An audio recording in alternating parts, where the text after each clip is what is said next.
High, good morning বন্ধুরা। Title দেখে নিশ্চয়ই বুঝেই গেছেন যে আজকে কী রিলেটেড ভিডিও হতে চলেছে।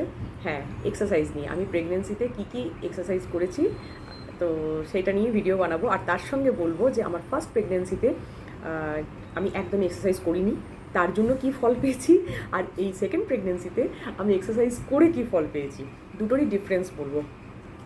এক্সারসাইজ করে অবভিয়াসলি আমার উপকার তো অনেক হয়েইছে। ফার্স্ট প্রেগনেন্সিতে আমি ফার্স্ট বেবি তো হয়তো অনেকটা কিছু জানতাম না, এই একটু ব্যথা করছে বসে যেতাম, আমি কোনো কাজকর্মও সেরকম করতাম না আর কোনো এক্সারসাইজও করিনি। তো সেক্ষেত্রে আমার একটা জিনিস যেটা হয়েছিল, আমি শুধু খেয়েছি আর ঘুমিয়েছি আর গল্প করেছি আর একটু আধটু মার্কেট যেতাম, কিন্তু সেটা আমরা মানে আমি বোর ফিল করতাম বাড়িতে। তো তার জন্য একটু আধটু যেটা ওয়াকিং হতো সেটা হচ্ছে ওই মার্কেট গেলাম একদিন, সেদিন ওয়াক করলাম ব্যাস। আর লাস্টের দিকে একদম 9 মান্থে এসে যখন আমি একটু জেদ নিয়েছিলাম যে আমার নর্মাল ডেলিভারির জন্য, তো আমার ডক্টর তখন বললেন আমাকে, সেই আফটার 36 উইকস, আফটার 36 উইকস 7 উইক্সের পর আমাকে ডক্টর বললেন যে তাহলে একটু ওয়াক করার জন্য। আমাকে আমার ডক্টর কিন্তু সত্যি কথা ওখানে কোনো মানে এক্সারসাইজ বা ওয়াক করো এসব কিচ্ছু বলেনি। আর সেকেন্ড প্রেগনেন্সির ক্ষেত্রে আমাকে এখানে ডক্টর সম্পূর্ণভাবে প্রথম থেকে ফার্স্ট ডে থেকে বলে গেছে যে ওয়াকিংটা কিন্তু রাখবেই। ওটা তুমি ছেড়ো না, যতই কষ্ট হোক একটু হলেও 10 মিনিট হোক 5 মিনিট হোক এরকম করে আস্তে আস্তে বাড়াবে, দিয়ে ওয়াক করবে। তো আমি করতাম ফার্স্ট ট্রাইমেস্টারে, যেমন আমার ভমিটিং হয়েছিল, কিন্তু আমার যেটা বলে না মর্নিং সিকনেস, মর্নিংয়ে হয়নি, মর্নিং সিকনেসটা আমার ইভিনিংয়ে হয়েছিল, ইভিনিং সিকনেস হিসাবে। তো ইভিনিংয়ে আমার একটুখানি হতো এই রাত্রি 8টা নাগাদ, মানে এভরিডে একটু বমি হতো। তো ওটা কন্টিনিউয়াস 2 সপ্তাহ চলেছিল, তখন তো খুব ভালো করে খেতেও পারতাম না, খুব কষ্ট হতো।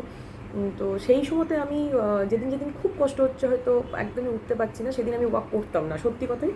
আর ফার্স্ট টাইমিস্টারতে একটু প্রবলেম হয় এক্সারসাইজ করতে, আর কিন্তু বেশিরভাগ দিনটাই আমি ওই খাওয়ার পর না হয়তো একটু লাঞ্চ খেলাম বা কিছু একটু খেলাম, 5 মিনিট হলেও না একটু কষ্ট করেও না আমি ঘরের মধ্যেই ওয়াকিংটা কিন্তু করতামই।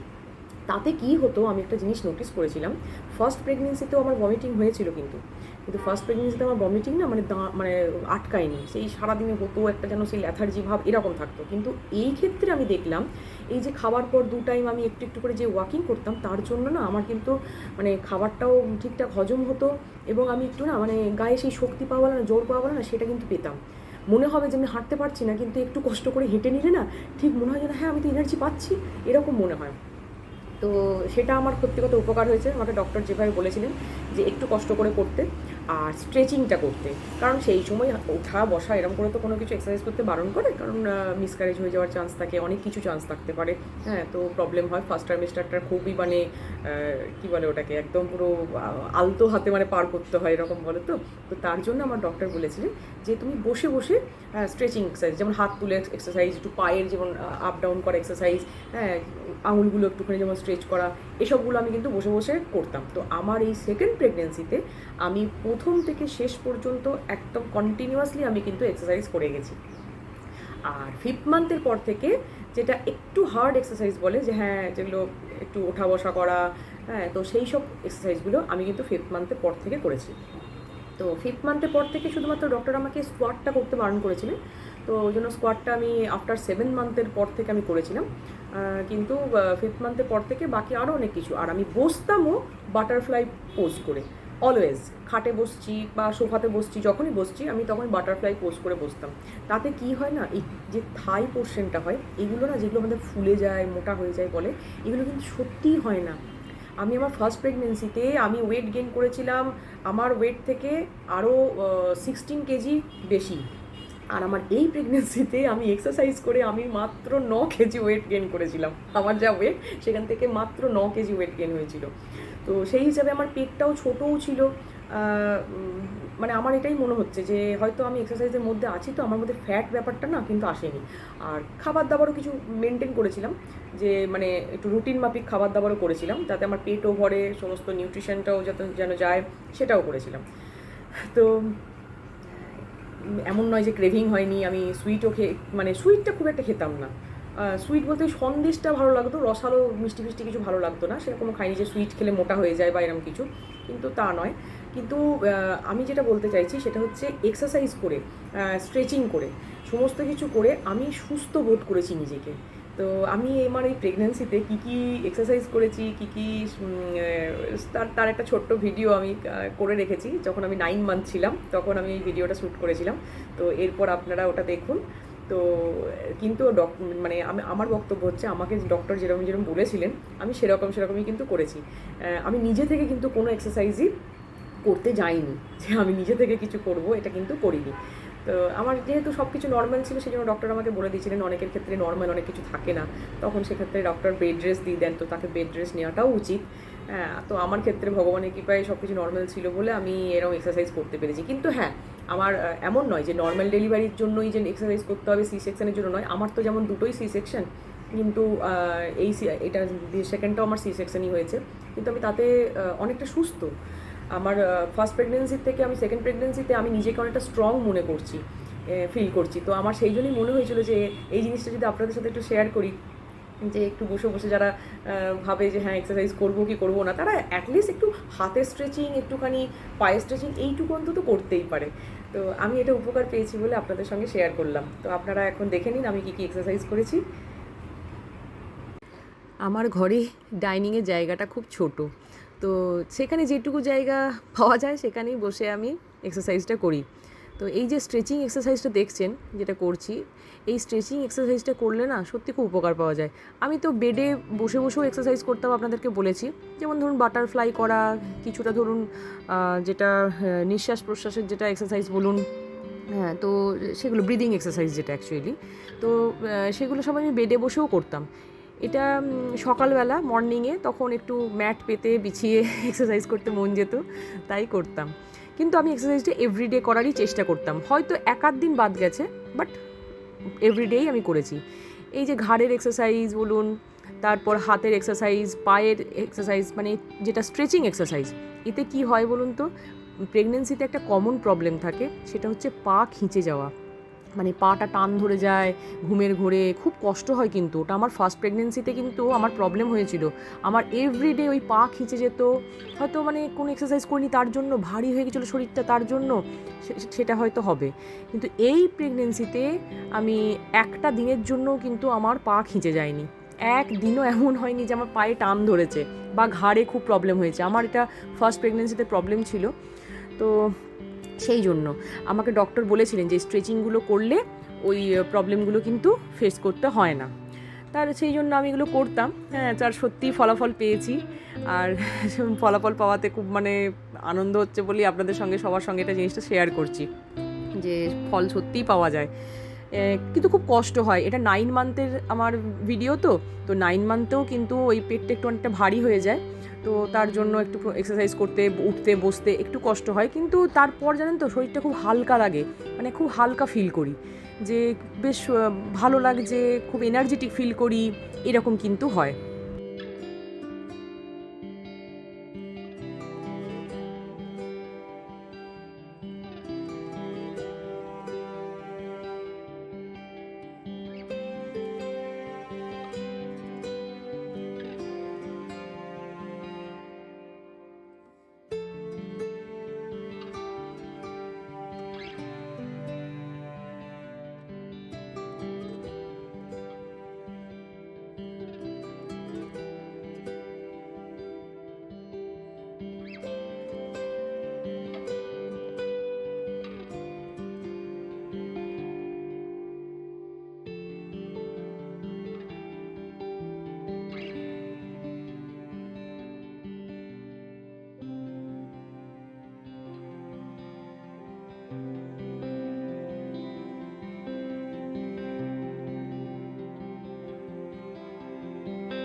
এবার যে এক্সারসাইজটা হচ্ছে মানে ক্যাটস অ্যান্ড কাউ পোজ, এটা করলে না ব্যাক পেন রিলিফ হয়। আর আমার ব্যাক পেন তো প্রচণ্ডভাবে হতো 9 মান্থে, কিন্তু এটা যখনই করতাম না তারপর অনেক আরাম ফিল করতাম। এটা যখন হয়তো নিচে করতে পারছি না, তখন আমি বেডের ওপরেই এই এই এক্সারসাইজটা কিন্তু করতাম। আর এগুলো ছাড়াও আমি আরও 2-3 রকম এক্সারসাইজ করতাম, সেটা আমি নিচে খুব একটা করতাম না, আমি বেডের ওপর করতাম, কারণ আমার ভয় লাগতো যে দুম করে যদি আমি একটুখানি মানে সেই স্লিপ হয়ে পড়ে যাই বা কিছু হয়, সেই জন্য তো আমি বেডের ওপরে তো সেই এক্সারসাইজগুলো করতাম। কিন্তু আমি এটাতে কিন্তু এই ক্যাটস অ্যান্ড কাউ পোজ করে আমি কিন্তু অনেক ব্যাক পেনের রিলিফ পেয়েছি।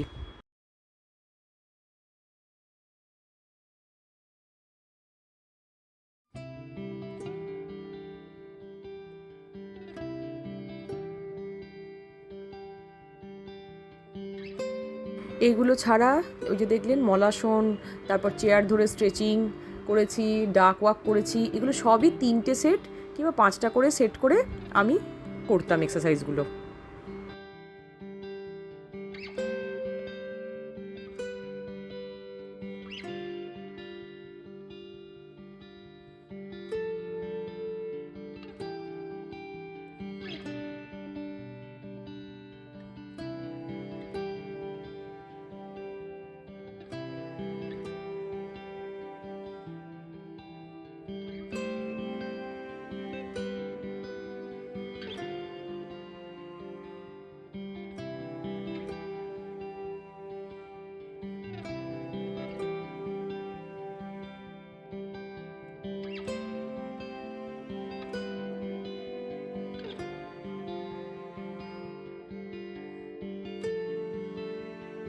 তারপর সব শেষে ব্রিদিং এক্সারসাইজ করে আমি এক্সারসাইজটা কমপ্লিট করতাম। তাহলে আপনারা দেখলেন আমি কী কী এক্সারসাইজ করেছি। তো এই এক্সারসাইজগুলো শুধুমাত্র নয়, এটা ছাড়াও আরও অনেক এক্সারসাইজ আমি করতাম এবং সারাদিনে যখনই পারতাম স্ট্রেচিংটা আমি এনি টাইম করতাম। যখনই আমি বসে থাকতাম খাটের ওপর সেটা তো করতামই। আর এটা ছাড়াও আমার 32 উইক্সে আমার বেবি ব্রিজ পজিশন হয়ে গেছিলো। তার জন্য আমার ডক্টর আমাকে একটা অন্য এক্সারসাইজ ছিল সেফালিক পজিশনে আসার জন্য, যে ব্রিজ পজিশনের যা যা এক্সারসাইজ হয় আমাকে কিন্তু উনি বলেছিলেন করতে, এগুলো ওটাও আমি কিন্তু করতাম সেই মুহূর্তে, সেই সময় করেছিলাম। তো তার জন্য আমার বেবি আবার সেফালিক পজিশনে চলেও এসেছিলো। যেমন 34 উইক্সে যেটা আমি স্ক্যান করি, লাস্ট স্ক্যান যেটা, সেটাতে কিন্তু গেল যে হ্যাঁ বেবি ব্রিজ পজিশন থেকে বেরিয়ে সেফালিক পজিশনে চলে এসেছে। অ্যাকচুয়ালি আমার সেকেন্ড প্রেগনেন্সিটা আমরা মানে নর্মালের জন্য ট্রাই করছিলাম, তো ডক্টর ওই জন্য চাইছিলেন যে সেফালিক পজিশন হওয়াটা ওটা খুবই জরুরি। বাট এনিহাও লাস্ট পর্যন্ত আমার বেবির ওয়েট অনেক বেড়ে যাওয়াতে তো সেই জন্য ডক্টর মানে আমাকেও সেটা জিজ্ঞেসও করেছিলেন যে কী করবে বলো, আর একটু সহ্য করবে কি না, তখন এমন সিচুয়েশান। তো সেই সিচুয়েশানে আমি বললাম কি যে না, ওটা করে দেওয়াই ভালো, অপারেশন করে দেওয়াই ভালো। কারণ যদি কিছু মানে কী বলে ওটাকে ইমার্জেন্সি কিছু হয়, তো তাহলে নীল একা, পেখম একা, আমি একটা ইমার্জেন্সিতে চলে যাব, আমার ছোটো বেবি যে হবে হ্যাঁ তাকে নিয়ে তো কীভাবে দৌড়বে, কারণ আমার সঙ্গে কেউ ছিল না, হ্যাঁ আমার মানে বাড়ির লোক কেউ আসতে পারেনি। তার জন্য আগে আমি ভিডিওতে অনেক বলেছি যে কেন আসতে পারেনি। হ্যাঁ আমার একটু ছোটো করে বলে দিচ্ছি, আমার বাবার ভীষণ শরীর খারাপ, তো সেই জন্য তো সেটা কী হয়েছে না হয়েছে আগের ভিডিওতে আমার বলা আছে। তো সেই জন্য আসতে পারিনি, তো আমরা একা পড়ে যাচ্ছিলাম। তো সেই জন্য আমরা চিন্তা করলাম যে না, এটা অপারেশন করে নেওয়াটাই ভালো। তো ওই জন্য সি সেকশন করে আমরা রাজি হয়ে গেলাম। তো অলরেডি 39 উইক্সের মানে কভার হয়ে যাওয়ার পরই মানে অলরেডি মানে অলমোস্ট 40 উইক্সেই আমার বেবি জন্ম নিয়েছে। তো ওর ওয়েটটাও অনেক বেড়ে গেছিলো। তো সেখানে একটা প্রবলেম হতো যে স্কার্টটাতে হয়তো খুব বেশি ধাক্কা দিত। অ্যাকচুয়ালি 37-38 উইক্সে হয়ে গেলে আমার নর্মাল হয়ে গেলে ওটা সত্যি খুব ভালো ছিল, বাট তখনও হয়নি, যেটা ভগবানের ইচ্ছা। তো কিন্তু আমি সি সেকশন হওয়ার পরেও যে আমি ফিট নই বা কিছু নই সেরকম কিছু নই, আমি এখনও অনেকটাই ফিট। প্রথম যে কদিনই জাস্ট একটুখানি যা প্রবলেম হয়েছিল, বাট ঠাকুরের কৃপায় আমি এখন অনেকটাই ফিট। এখনও এক্সারসাইজ আমাকে ডক্টর করতে বলেছেন, সেই সব এক্সারসাইজগুলো আমি করছি। তো তার জন্য আমাকে বলেছে পেট কমে যাবে, এসবের জন্য সমস্ত কিছুর জন্য আমাকে দেখিয়ে দিয়েছেন। তো আজকের ভিডিও যদি আপনাদের মনে হয়ে থাকে যে কিছুটা হলেও আপনাদের হেল্প হবে, তাহলে আমার ভিডিওকে একটা লাইক করে দেবেন আর আমার চ্যানেলকে সাবস্ক্রাইব করে আমাকে সাপোর্ট করবেন। তো দেখা হচ্ছে নেক্সট ভিডিওতে, ততক্ষণের জন্য টাটা, বাই বাই।